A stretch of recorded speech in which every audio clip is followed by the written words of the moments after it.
இறையேசுவின் அன்புமிக்க இறை மக்களே, இன்று நாம் ஆண்டவருடைய பாடுகளை தியானிக்க ஒன்று கூடியிருக்கும் இறை மக்களே, நாம் அனைவரும் ஒரு முழுமையான மனமாற்றத்தை அடைய வேண்டும் என்பதை தவக்காலம் குறித்து காட்டுகின்றது. உண்மையான மனமாற்றம் சொல்லிலே அல்ல, செயலிலே காட்டப்பட வேண்டும். தூய்மையை ஊற்றாகிய இறைவன் நம்முடன் உள்ளத்து தூய்மையை எதிர்பார்க்கின்றார். கடவுள் மனிதர்கள் செய்யும் குற்றங்களுக்கேற்ப தண்டனை வழங்கினால் இவ்வுலகில் யாரும் நிலைத்து நிற்க முடியாது. அவர் மன்னிப்பு அளிப்பதாலும் இரக்கம் காட்டுவதாலும் இவ்வுலகில் மனிதர்கள் வாழ்ந்து கொண்டிருக்கின்றார்கள். நற்செய்தியில் காணாமல் போன மகன் உவமை இவ்வுவமையில் வரும் எளிய மகன் சொத்தை பிரித்துக் கொண்டு ஊதாரியாய் வாழ்ந்துவிட்டு தந்தையிடம் திரும்பி வரும்போது அவரை ஏற்றுக்கொள்கின்றார். இவ்வாறுதான் பாவி ஒருவர் மனம் திரும்பி வரும்போது கடவுள் அவரை ஏற்றுக்கொள்கின்றார். ஆகவே ஆண்டவர் நம்மை மிகுதியாய் மன்னித்திருக்கும் போது நாம் நமது பாவ வாழ்க்கையில் இருந்து மீண்டெழுந்து தந்தையிடம் எழுந்து செல்ல வரம் வேண்டி தொடரும் பணியில் மன்றாடுவோம். கிறிஸ்தியேசுவில் மிகவும் பிரியமானவர்களே, இன்றைய நாளினுடைய தொடர்ச்சியாக ஆண்டவருடைய கல்வாரி பலியிலே முழுமையாக ஒப்புக் கொடுத்து அவருடைய திருவுடலை பெற்றுக்கொள்ள வந்திருக்கின்ற நாங்கள் நம்முடைய இந்த கருத்துக்களையும் திருப்பலியிலே இணைத்துக் கொள்வோம். இறந்து போன ஆன்மாக்களுக்காக செபிப்போம்.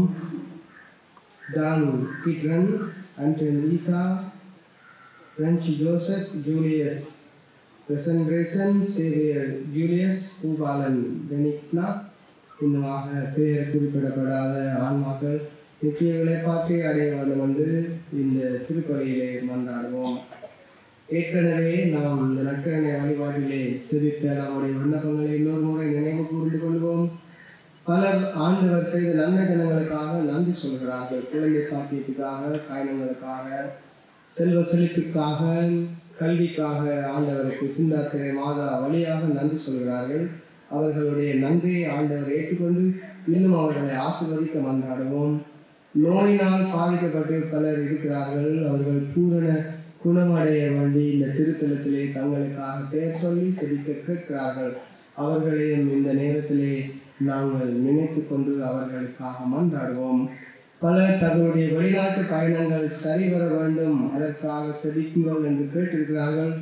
இந்த நாடு தொடர்ந்து ஆசியாவின் சாபமாக மாறிக்கொண்டிருக்க பலர் இங்கிருந்து தப்பி ஓடுகிற நிலையில் நம்முடைய பிள்ளைகளுடைய இந்த பயணம் பாதுகாப்பான பயணமாகவும் நிம்மதியான மரியாதை நிறைந்த வாழ்க்கை வெளிநாட்டிலே அவர்களுக்கு கிடைக்கவும், அவர்களுக்கு வீசா வதிவிட காட்கள் கிடைக்க வேண்டும் என்று அவர்களுக்காக மன்றாடுவோம். வேலை வாய்ப்புக்காக பலர் செபிக்கிறார்கள். திருமண பாக்கியத்துக்காக செபிக்கிறார்கள். பிள்ளைகள் கல்வியிலும் ஒழுக்கத்திலும் நம்பிக்கையிலும் வளர வேண்டும் என்று செபிக்கிறார்கள். சுகப்பிரசவம் கிடைக்க வேண்டும் என்றும் குழந்தை பாக்கியம் கிடைக்க வேண்டும் என்றும் இந்த திருத்தலத்திலே மன்றாடுகிறார்கள். குடும்பத்திலே ஒற்றுமைக்காக, கடன் பிரச்சனைகள், வேலையில்லா பிரச்சனைகள், பொருளாதார நெருக்கடிகள், வழக்கிலிருந்து தீர்வு இவற்றுக்காக மன்றாடுகிறார்கள். அவர்கள் யாரென்று நமக்கு தெரியாது, ஆனால் ஆண்டவருக்கு தெரியும். ஆகவே அவர்களுடைய விண்ணப்பங்கள் கேட்கப்பட வேண்டும் என்று இந்த கல்வாரி பலியிலே செபிப்போம். இறந்து போன நிலோஜன் அபி, பாக்கியநாதன் ஜசிந்தா, டேல் ருக்சன் இவர்களுடைய ஆன்மகளை காட்டிக்காகவும் நம்முடைய சொந்த தேவைகளுக்காகவும் வார்த்தைகளால் வடிக்க முடியாமல் உணர்வுகளால் நாம் சொல்லுகின்ற செபங்கள் கேட்கப்பட வேண்டும் என்றும் உருக்கமாக மன்றாடுவோம்.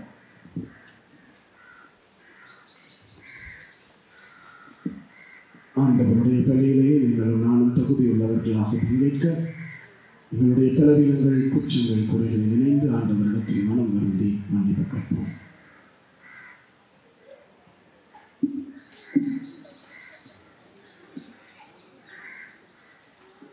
எல்லாம் வல்ல இறைவனிடமும் சகோதர சகோதரிகளே உங்களிடமும் நான் பாவி என்று ஏற்றுக்கொள்கின்றேன். சின்னாலும் சொன்னாலும் செய்யாலும் அவர்கள் பகுதியாலும் பாவங்கள் பல செய்தேன். என் பாவமே என் பெரும் பாவமே. ஆகையால் எப்பொழுதும் கல்யாண தூய மரியாதை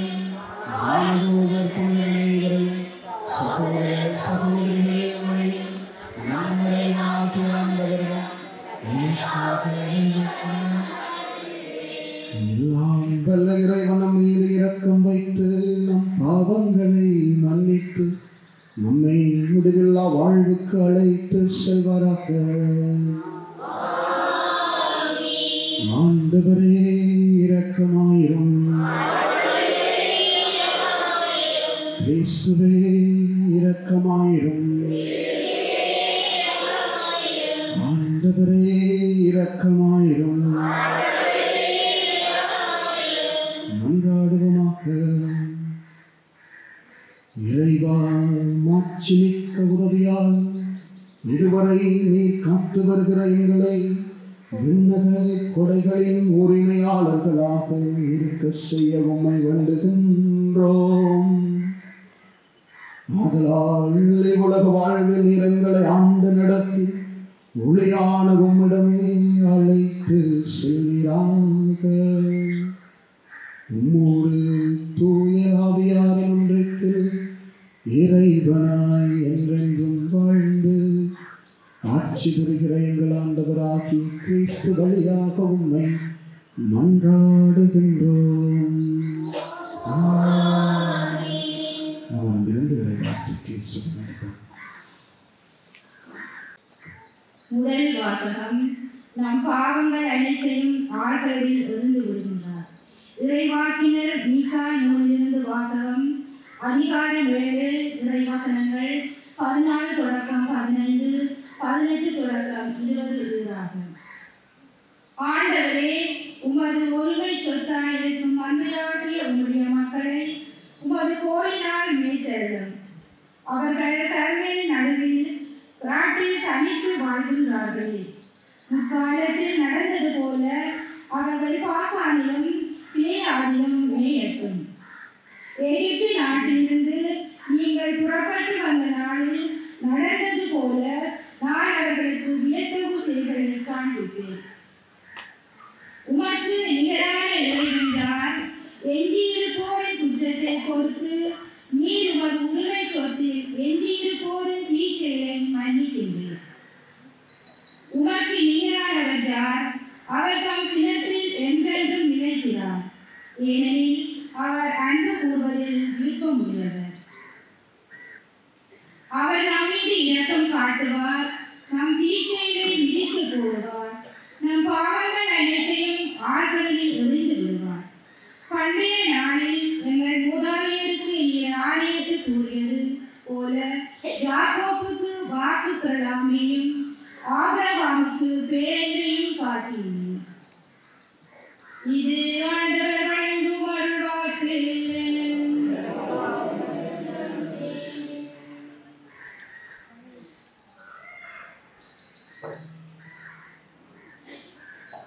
திருப்பாடலன் 103. உங்கள் பல்லவியாக. ஆண்டவர் இரக்கமும் அருளும் கொண்டவர். ஆண்டவர் இரக்கமும் அருளும் கொண்டவர்.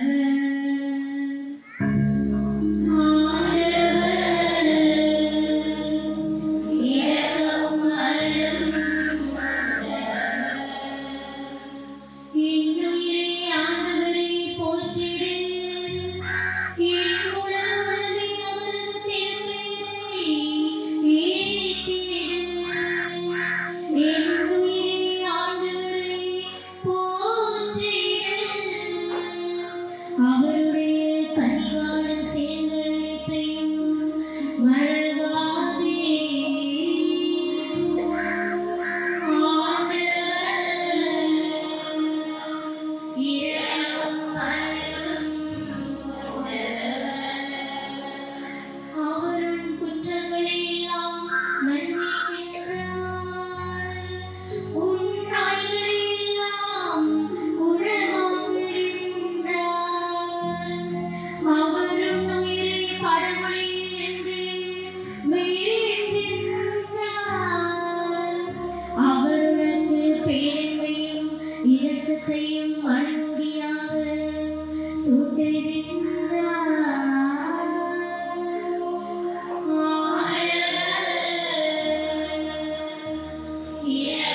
நம் குற்றங்களுக்கு ஏற்ப நம்மை தண்டிப்பதில்லை.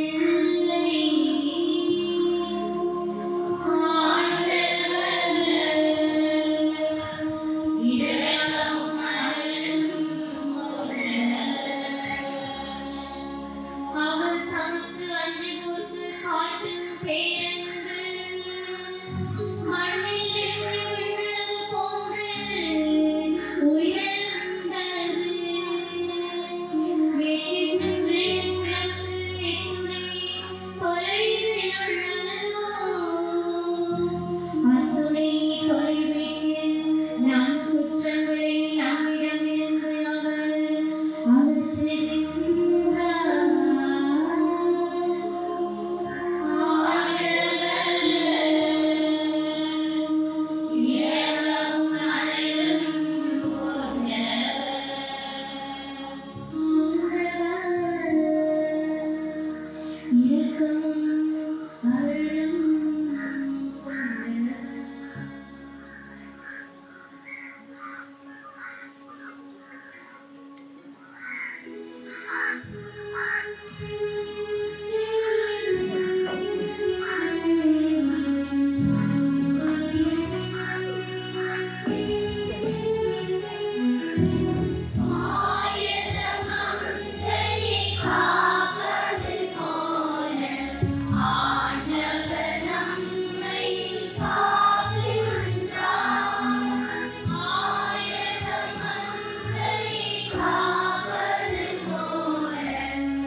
நான் புறப்பட்டு என் தந்தையிடம் போய், அப்பா, கடவுளுக்கு உமக்கும் எதிராக நான் பாவம் செய்தேன் என்று அவரிடம் சொல்வேன்.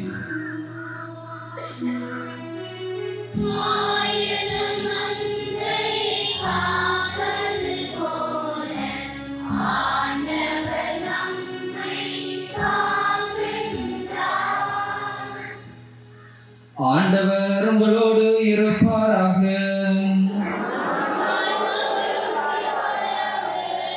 புனித லூக்கா எழுதிய நற்செய்தியிலிருந்து வாசகம்.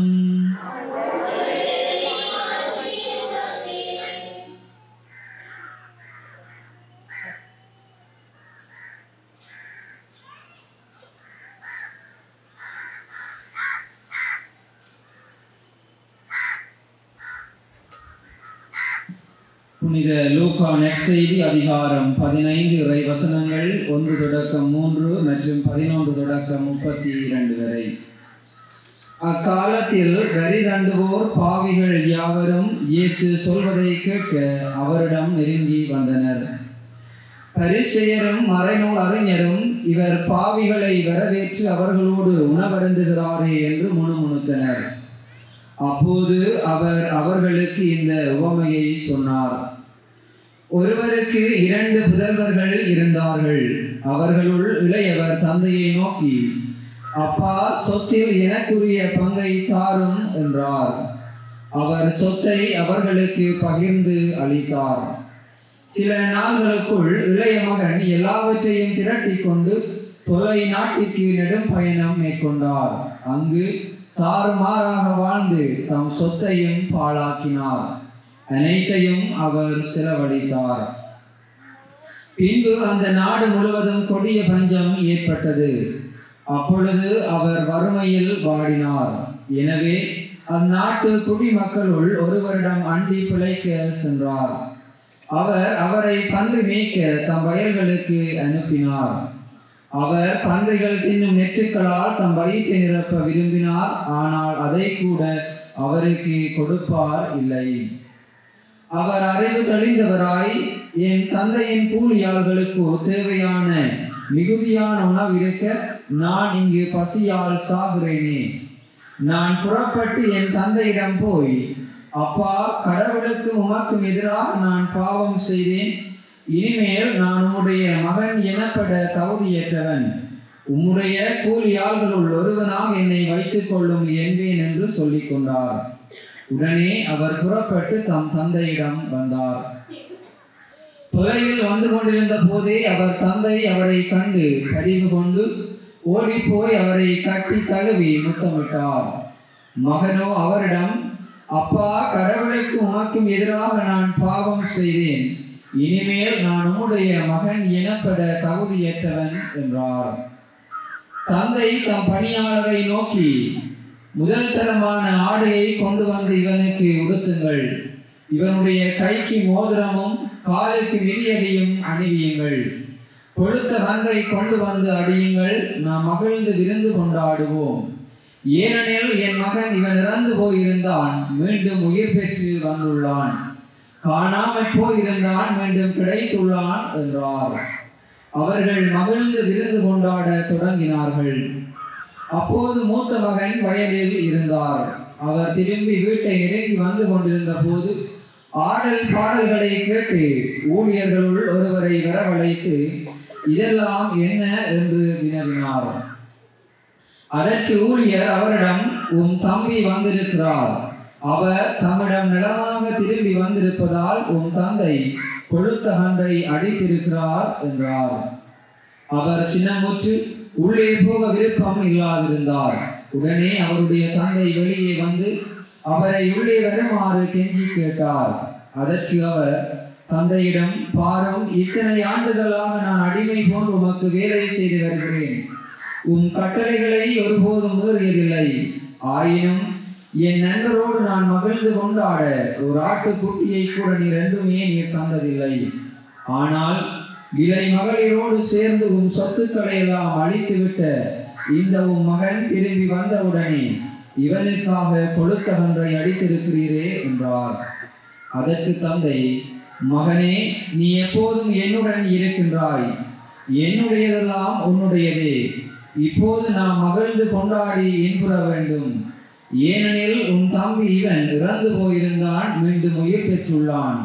காணாமற் போயிருந்தான், மீண்டும் கிடைத்துள்ளான் என்றார். இது கிறிஸ்து வழங்கும் நற்செய்தி.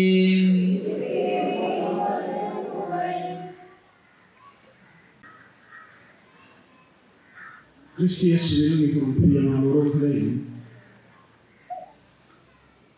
தந்தையிடம் திரும்புகின்ற பிள்ளைகள் நாங்களா? ஆண்டவர் இரக்கமும் வருடம் கொண்டவர் தான், அதில் மாற்றங்கள் இல்லை. ஆனால் இன்றைய நற்செய்தி நம்முடைய வாழ்வினுடைய வாழ்க்கை சுவடுகளை இரண்டு வகையிலே படமிட்டு காட்டுகின்றது. ஒரு தந்தையினுடைய இரண்டு புதல்வர்களினுடைய மனநிலை காண்பிக்கப்படுகின்றது. எங்களுடைய வாழ்க்கையிலே எவ்வாறான மனநிலைகளோடு பயணிக்கின்ற பிள்ளைகளாக நாங்கள் இருக்கிறோம் என்பதை இன்றைய வழிபாடுகள், சிந்தனைகள் எங்களுக்கு இந்நேரம் உணர்த்தி இருக்க வேண்டும். ஒரு மகன் உறவை விட சொத்து, அந்த சொத்தினுடைய என்னுடைய பகுதி, பங்கு, அதுதான் எனக்கு முக்கியம் என்று சொல்லி தன்னுடைய சகோதரனையும் தந்தையையும் அந்த ஒன்றித்து வாழுகின்ற உறவையும் தீர்த்து கொண்டு, எனக்கு சொந்தமானதை நீ தா, எனக்கு சொந்தமான பகுதியோடு, செல்வத்தோடு, சொத்தோடு, இடத்தோடு, பூமியோடு வாழ்வது போதும் என்கின்ற தேடல் கொண்ட பிள்ளைகள். பெற்றோர் தேவையில்லை, உடன் பிறந்தவரும் தேவையில்லை, உறவுகளும் தேவையில்லை. என்னுடைய விருப்பங்களை நிறைவேற்றக்கூடிய இந்த சொத்து, செல்வம், காசு, பணம், நகை, காணி, நிலம், இது போதும்.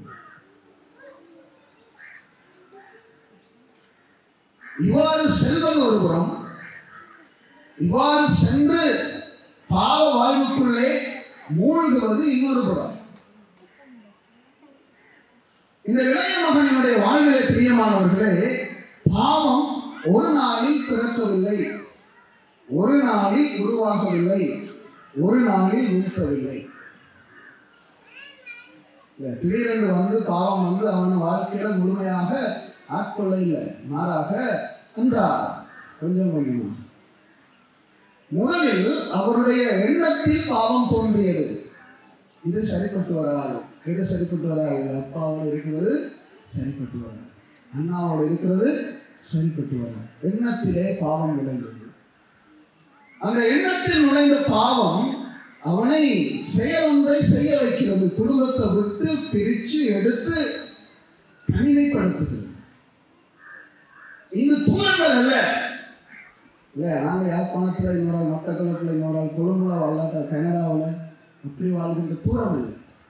இங்கு இதயத்துக்குள்ளே தூரம், உறவுகளுக்குள்ளே தூரம். அந்த தூரங்களால் பிரிக்கப்படுகிறோம். இருக்கிற தூரமாக இருந்தாலும் பரவாயில்லை, உறவோடு இருந்தால் பரவாயில்லை.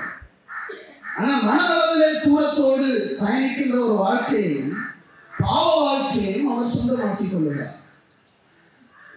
எல்லாவற்றையும் இழந்த ஒரு வறுமையினுடைய தனிமைதான் தான் இழந்ததை அவருக்கு கற்றுத்தருகிறது. எதை இழந்திருக்கிறேன் என்று. பிரியமானவர்களே, இது ஒரு அனுபவத்தினுடைய புரிதல்.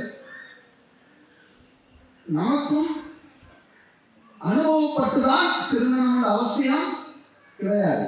எல்லாரும் சொல்றாங்க நெருப்பு சுடும் உண்டு, அதனால நான் கையை கொண்டு நெருப்புக்குள்ள வச்சு சுட்ட பிறகுதான் நெருப்பு சுடு நானே அப்படி என்று புரிந்து கொள்ள வேண்டிய அவசியம் இல்லை. மாறாக மற்றவர்களுடைய அனுபவங்களினுடைய புரிதலும் கற்பித்தல்களும் கூட எனக்கு ஒரு அனுபவத்தையும் புரிதலையும் கொடுக்கட்டுமே, அது தப்பில்லை. அவ்வாறான ஒரு பாடத்தை இறைவார்த்தையினுடைய வெளிச்சத்திலே நாங்கள் கற்றுக்கொள்ள விரும்புகிறோம். ஒன்று, இந்த அனுபவத்தினுடைய தனிமையினுடைய புரிதல் தன் தந்தையினுடைய மகத்துவத்தை அவருக்கு கற்றுக் கொடுக்கிறது. அங்க சாப்பாடு எல்லாம் இருக்கு, இது ஒன்றும் இல்லை. நன்றிகள் தின்னுகின்ற உணவு கூட எனக்கு இல்லை. நான் எழுந்தி போய் என்னுடைய தந்தை இடத்திலே என்னை மகனாக அல்ல ஒரு வேலையாளாக சேர்த்துக் கொள்ளும்படி கேட்டேன் என்கின்ற புரிதலோடு வருகிறவரை தந்தை மகனாக வரவேற்றார். இந்த தந்தை தன்னுடைய இரக்கத்தை எந்த ஒரு நிபந்தனைகளுக்கும் உட்படுத்தாமல் முழுமையாக அரவணைத்துக் கொடுக்கிறார். இதுதான் இறை தந்தையினுடைய சித்தம். பிரியமானவர்களே, இன்றைய நாளிலே எங்களுக்குள்ளே உண்மையான ஒரு மனஸ்தாபம், ஒரு மன வருத்தம், மனம் திருந்த வேண்டும் என்கின்ற ஒரு ஏக்கம் பாகம் இருக்கும் என்று சொன்னால் நிச்சயமாக இந்த இறை தந்தையினுடைய முழுமையான இரக்கத்தை நாங்கள் பெறுகிறோம், அது சந்தேகம் கிடையாது. ஆனால் இன்னும் ஒன்று, இந்த மூத்த மகனினுடைய வாழ்க்கை சூழல். ஒருவர் பாவத்தினுடைய வாழ்க்கையினால் பாவம் செய்கிறார், ஊதாரி தனமான வாழ்க்கையினால் பாவம் செய்கிறார், விருப்பத்தால் ஆசையால் சொத்தி மீது கொண்ட பற்றால் பாவம் செய்கிறார். ஆனால் மற்றவர் பிடிவாதத்தால் பாவம் செய்கிறார். தந்தையோடு இருந்தவர் தன்னுடைய தம்பி திரும்பி வந்திருக்கிறான் என்கிற செய்தியை தந்தையிடம் இருந்து அல்ல வேலைக்காரனிடம் இருந்து கேட்டுக்கொள்ள அவன் முயற்சி செய்கிறான். வீட்டுக்கு திரும்பி வர வீட்டு சத்தம் கொண்டாட்டம். நேர உள்ளுக்குள்ள போய் அப்பாவை கூப்பிட்டு, அப்பா என்ன சத்தம், என்ன கொண்டாட்டம், என்ன விசேஷம் கேட்டுக்கலாம். கேட்கலாமே, அது விருப்பம் இல்லை. மாறாக இது என்ன என்று சொல்லி ஒரு ஊழியரிடம் வேலைக்கார ஒருவரை கூப்பிட்டு விசேஷம் இல்லையா, நாங்கள் நம்மளுடைய குடும்பத்துல கேட்க வேண்டிய ஆட்கள விஷயம் இருக்கிறது, சுத்தி வளர்ச்சிட்டு இருக்குது.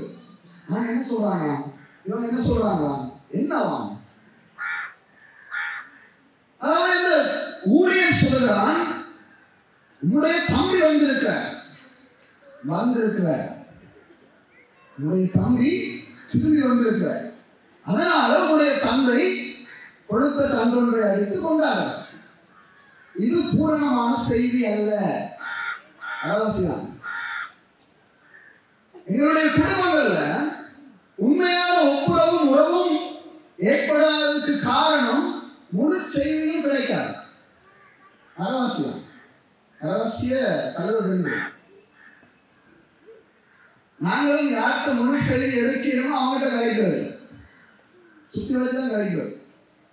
உன்னுடைய தம்பி திரும்பி வந்திருக்கிறார். இது மட்டுமல்ல செய்தி, ஊதாரித்தனமாக வாழ்ந்த நம்மை விட்டு பிரிந்து சென்ற அவனுடைய சகோதரன் திரும்பி மனஸ்தாபப்பட்டு வேதனையோடு தன்னை ஒரு வேலையாளாக சேர்த்துக் கொள்ளும்படி திரும்பி வந்தான். அவன் திருப்பி சொத்து கேட்டு வரையில,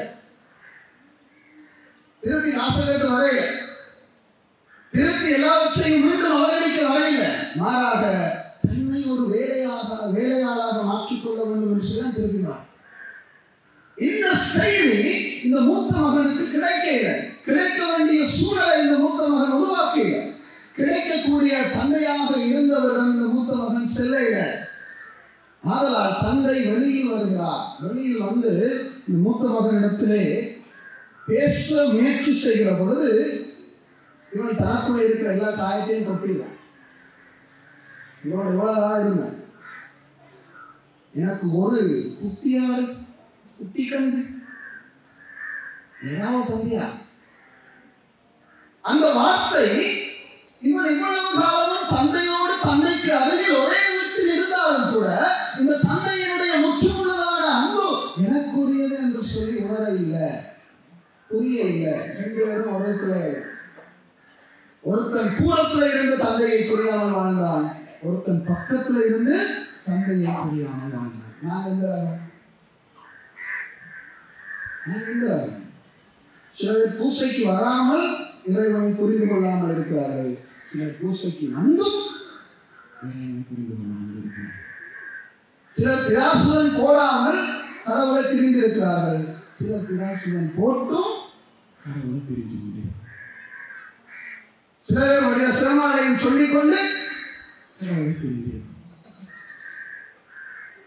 வெள்ள வெள்ளையா உடுத்தி பெரிய வழியில மோதால் படிட்டு செய்து எல்லா காரியங்களும் செய்து ஆண்டவரை அடக்கம் பண்ணி போட்டு ஈஸ்டர் வரும் பொழுது திருப்பி அதே விசேஷத்துக்குள்ள குளிச்சு இல்லையா போத்துல திறந்து அதே விசேஷத்துக்கு முன்னுக்கு சாஸ்தாங்கமாக விழுந்து கோழியை பொறிச்சு கொண்டாடி 40 நாள் இருந்த கலைக்கலாம் 41ஆவது நாள்ல உயிர்த்து என்ன வித்தியாசம்? இப்ப சிலர் எண்ணிருப்பாங்க, அப்பா 2வது கிலோமீட்டர் 3 கிலோமீட்டர் எப்படா ஈஸ்டர் வரும்? பிரியமானவர்களே, இந்த தந்தையை பிரிகின்ற வாழ்வு பாவம். அது பக்கத்தில் இருந்தாலும் பாவம், தூரத்தில் இருந்தாலும். ஆனால்தான் இந்த தந்தை தன்னுடைய மூத்த மகனுக்கும் விளக்கம் சொல்லுகிறார். என்னுடையது எல்லாம் உன்னுடையது, நான் என்னுடைய பங்கை என்று கொடுக்கல, திரும்பி வந்த உன்னுடைய தம்பியை நம்முடைய உறவை மீண்டும் ஏற்றுக்கொள்ளுகிறேன். ஆதலால் இறந்திருந்திருக்கிறவன் உயிர் பெற்றிருந்தான், காணாமல் போயிருந்தவன் கண்டுபிடிக்கப்பட்டுள்ளான். ஆதலால் கொண்டாடுவோம். பிரியமானவர்களே, போனவன் திரும்பி வந்திருக்கிறான், ஆதலால் கொண்டாடுவோம் அல்ல. மரித்தவன் உயிர்த்திருக்கிறான். ஒரு தவக்காலத்தினுடைய அடிப்படை தத்துவம் அல்லது அடிப்படை சிந்தனை என்ன? நீ மரித்து ஆண்டவருக்குள்ளே உயிர்த்து. நான் என்ன செய்யணும்னு சொல்லி சொன்னால், எல்லா தவத்தையும் எல்லா சவத்தையும் செய்து ஈஸ்வருக்கு உயிர்த்துருவோம். வேற மாதிரி ஈஸ்வருக்கு வேற மாதிரி உயிர்த்துருவோம். அது உயிர்த்தாங்க. என்னுடைய தவங்கள் இந்த 40 நாட்களிலே நாங்கள் மேற்கொள்ளுகின்ற எல்லா ஒழுக்க முயற்சிகளும் எங்களுடைய சிந்தனையிலே, வார்த்தையிலே, செயல்களிலே இந்த 40 நாட்களுக்கு பிறகு வாழ்கின்ற உயிர்ப்புக்குள்ளே, தொடர்ச்சியான வாழ்வுக்குள்ளே மாற்றத்தை உருவாக்க வரும். நீ குடிக்கிறத நிப்பாட்டியா, 40வது நாள் உயிர்ப்புக்குள்ள நீ குடிய மறந்தவனாக உயிர்த்து. நீ 40 நாள் பூசணம் சொல்லையா, நீ 41வது நாள் அல்லது உங்க உயிர்க்கு பூசணம் சொல்லாத மனசினால் உயிர்த்தது உயிர்த்து வாழ். நீ உறவை ஏற்படுத்தி இருக்கிறாயா, 41 நாள் திரும்பி சண்டை பிடிக்காத, அந்த உறவோடு வாழ்கின்ற மனுஷனாய். உயிர்ப்பு எனக்கு தொடர்ச்சியான சொந்தமாகட்டும். உயிர்ப்பின் சிலர்களாக நாங்கள் மாற வேண்டும் என்று சொல்லி சொன்னால், 1 தந்தையை புரிந்து கொள்வோம், 2 தந்தையை நெருங்கி வருவோம், 3 தந்தையினுடைய உறவுக்குள்ளே எங்களை புதுப்பித்துக் கொள்வோம், 4 நாம் பெற்றுக்கொண்ட அதே உறவை மற்றவர்களோடு பகிர்ந்து கொள்வோம். ஆண்டவர் இயேசுவினுடைய உயிர்ப்பின் சாட்சிகளாகவும் இறைவன் நம்மை ஆசீர்வதிப்பாராக. ஆமென். நின்று நம்முடைய வேண்டுதல்களை நாட்டுக்களை அந்த இடத்தில் ஒப்புக் கொடுத்து பக்தியாக சிரிப்போம்.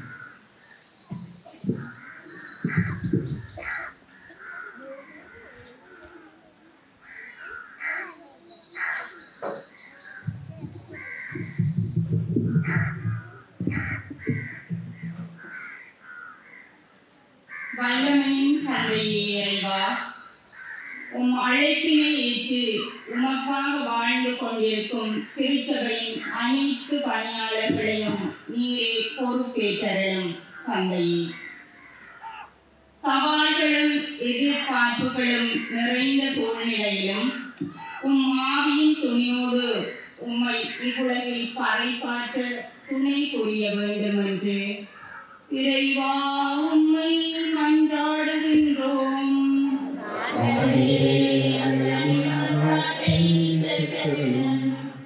அன்பான தந்தையே இறைவா, எங்கள் மன மாற்றத்தை வாஞ்சையுடன் எதிர்பார்க்கும் இறைவா, அடுத்தவரின் மனமாற்றத்தை ஏற்று மகளும் பிறந்த மனப்பான்மையும் உமது அன்பு, கருணை, மன்னிப்பு, அரவணைக்கும் பண்பு, மனமாற்றத்தில் மகிழ்ச்சி, பிறர் சுதந்திரத்தை மதித்தல் போன்ற பண்புகளை எமதாக்கிக் கொள்ள வரமருள வேண்டும் என்று இறைவா உம்மை மன்றாடுகின்றோம்.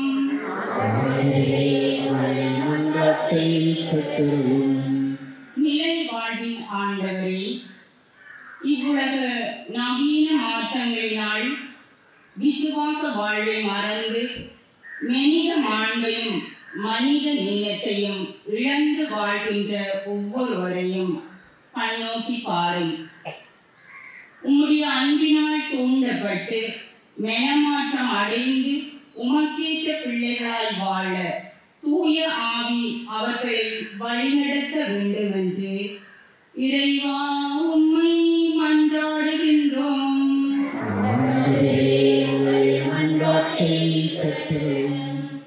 நலம் தரலும் நல்ல ஆயனே இறைவா, உடல் நல குறைவினால் மருத்துவமனையிலும் தங்கள் இல்லங்களிலும் இருந்து சிகிச்சை பெறும் ஒவ்வொருவருக்காகவும் உம்மிடம் மன்றாடுகின்றோம். உமது அன்பு கரங்களினால் அவர்களை தொட்டு குணப்படுத்த வேண்டும் என்று இறைவா உம்மை மன்றாடுகின்றோம்.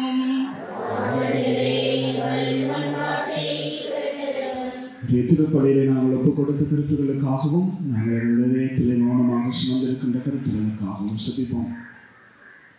வல்லமையுடைய ஆண்டவரே, இந்த புதுப்பித்தலுக்குள்ளே அருள் வாழ்வுக்குள்ளே எங்களை ஒப்புக் கொடுக்கிறோம். உடைய வார்த்தையும் நம்முடைய பிரசன்னம் எங்களை தூய்மைப்படுத்தி நாங்கள் வார்த்தைகளாலும் மௌனத்தினாலும் இடத்திலே சமர்ப்பித்த வேண்டுதல்களுக்கு நீர் கனிவோடு செவி சாய்த்து உடைய திருவுள்ளத்தின்படி நிறைவேற்றி தந்திரள வேண்டும் என எங்கள் ஆண்டவராகிய கிறிஸ்து வழியாக உண்மை மன்றாடுகின்றோம். ஆமென்.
சகோதர சகோதரிகளை நாம் அனைவரும் ஒப்புக் கொடுக்கும் இத்திருப்பலி எல்லாம் உள்ள தந்தையாக இறைவனுக்கு ஏற்றதாகும்படி மன்றாடுங்கள்.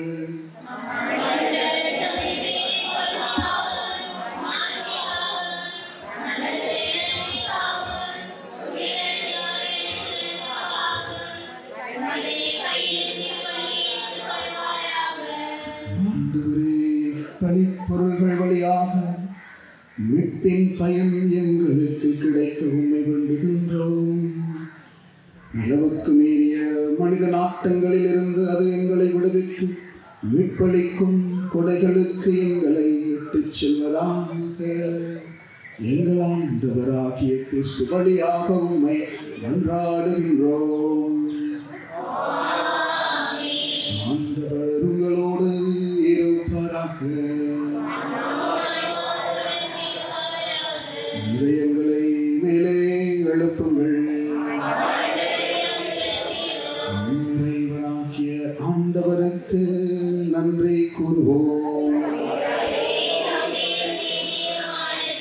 ஆண்டவரே, தூயவரான தந்தையே, என்றும் உள்ள எல்லாம் வல்ல இறைவா, இந்நாளும் அவ்விடத்தில் நாங்கள் உமக்கு நன்றி செலுத்துவது மெய்யாகவே தகுதியும் நீதியும் ஆகும். எங்கள் கடமையும் மீட்புக்குரிய செயலுமாகும்.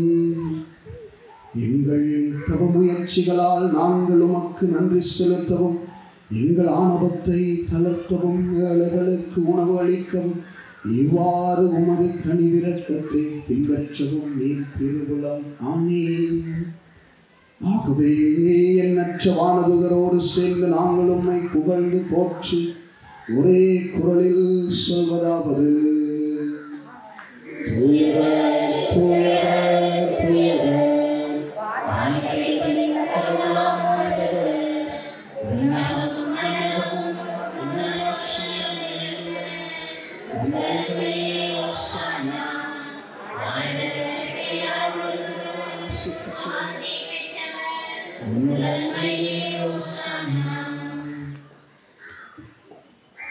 ஆண்டவரே, நீர் மெய்யாகவே தூயவர், தூய்மை அனைத்திற்கும் ஊற்று. ஆகவே உம்முடைய ஆவியை பொழிந்து காணிக்கைகளை தூய்மைப்படுத்த உம்மை வந்திருந்தோம். எங்கள் ஆண்டவர் இயேசு கிறிஸ்துவின் உடலும் இரத்தமுமாக எங்களுக்கு இவை மாறுபடுவாக.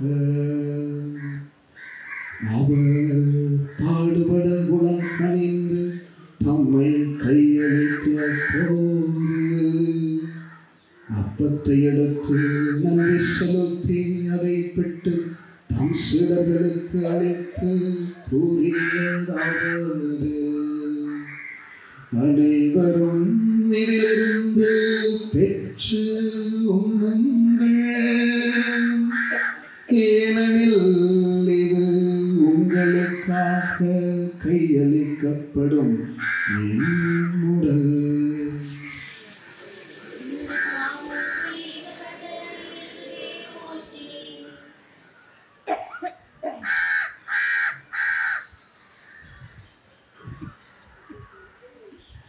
ஒன்றுமே இரவு இருந்து அருளியவன் கிண்ணத்தையும் எடுத்து மீண்டும் உமக்கு நன்றி கூறி தம் சீடர்களுக்கு அளித்து அவர் கூறியதாவது: அனைவரும் இதிலிருந்து பெற்று தருகின்றனர், ஏனெனில் இது புதிய நிலையான உடன்படிக்கைக்கு உரிய என் இரத்தத்தின் கிண்ணம்.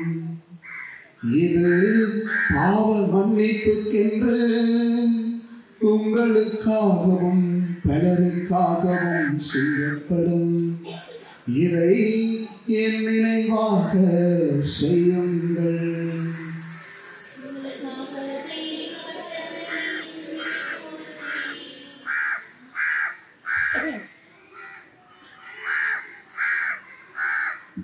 நம்பிக்கையின் மறை பொருள்.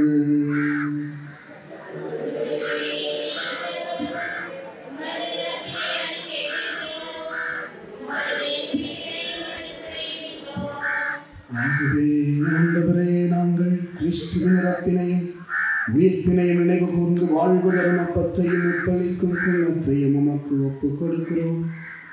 திருவன் உமக்கு ஊழியம் புரிய தகுந்தவர்கள் எங்களை ஏற்றுக்கொண்டீர்.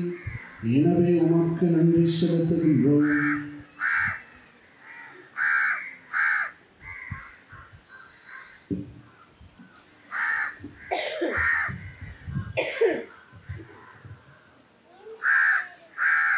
மேலும் கிறிஸ்துவின் உடலிலும் இரத்தத்திலும் பங்கொள்ளும் எங்களை தூய ஆவியார் ஒன்று சேர்க்க வேண்டும் என உம்மை தாழ்மையுடன் மன்றாடுகின்றோம். ஆண்டவரே, உலகெங்கும் பரவி இருக்கும் திரு அவை நினைவு கூர்ந்தருளும். எங்கள் திருத்தந்தை பிரான்சிஸ், எங்களாயர் ஜஸ்டின் பெர்னார்ட் ஞான பிரகாசம், எல்லா திருநிலையினராகிய அனைவரோடும் உமது திரு அவை அன்பில் நிறைவேற செய்தருளும். மேலும் உயிர்த்தலும் எதிர்நோக்குடன் துயில்கொள்ளும் எங்கள் சகோதரர் சகோதரிகளையும் இன்றைய நாளிலே நாங்கள் நினைவு கூறுகின்ற ஆன்மாக்களுக்காகவும் நம் குடும்பங்களிலிருந்து இறந்து போன ஆன்மாக்களுக்காகவும்